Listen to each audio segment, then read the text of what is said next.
Je suis moi-même maghrébin, d'origine algérienne. J'ai vécu dans les années 50 au 115 boulevard Saint-Michel, ici à Paris. 115 boulevard Saint-Michel qui était le lieu de réunion de l'association des étudiants musulmans nord-africains. Elle s'appelait comme ça. C'est-à-dire que maghrébins, algériens, tunisiens, libyens, il n'y en avait pas beaucoup, mais ils font partie du Maghreb, et Mauritanie, qui sont les 5 États maghrébins après les indépendances, se réunissaient au 115 boulevard Saint-Michel, qui était la Mecque de l'Afrique du Nord.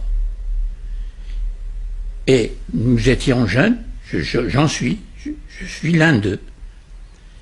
Nous ne pensions absolument pas aux États-nations. Nous pensions à une Afrique du Nord ouverte. Le miracle gréco-romain a fait la grandeur de l'Europe. L'Afrique du Nord en fait partie. Et quand je dis Maghreb arabe, je ferme les portes. L'histoire du Maghreb commence en 632. Elle n'a rien eu, elle ne connaît rien de ce qui s'est passé avant. Donc j'efface quelque chose. Je parle culture, je ne parle pas politique. Je parle langue, car les langues sont la dignité de l'homme et la richesse de l'homme. Il n'y a pas d'homme sans langue qui l'enrichit.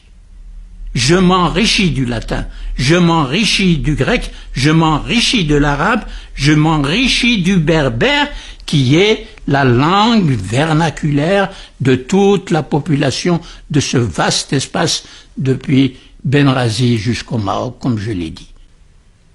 Effacer les langues et civilisations, quelles qu'elles soient, est un crime contre la dignité de l'homme.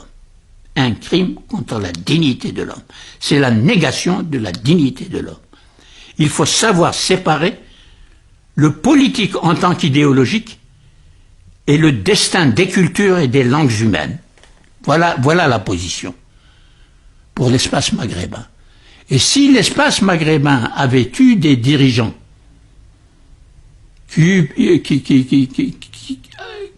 qui aient pu avoir dans la tête cette culture que je viens d'évoquer, cette histoire que je viens d'évoquer, l'espace maghrébin aujourd'hui serait intégré dans l'espace européen, sans aucune espèce de différenciation.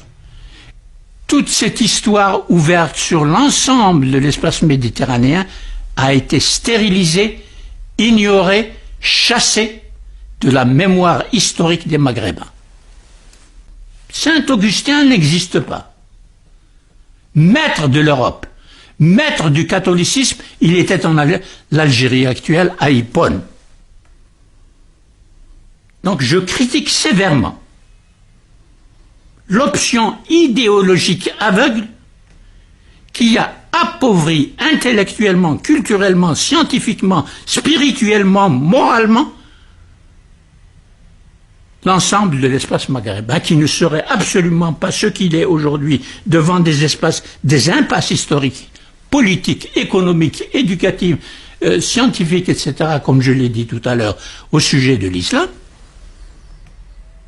60 ans de politique souveraine des États postcoloniaux dans cet espace politique ont choisi la fermeture intellectuelle, ont choisi le rejet de la connaissance scientifique, ont choisi le rejet des cultures européennes ô combien enrichissantes et innovantes. Je ne veux pas dire de négliger par là la culture arabe, mais la culture arabe elle-même, avec l'islam, comme je l'ai dit, a subi les vicissitudes de l'histoire depuis le XIIIe siècle.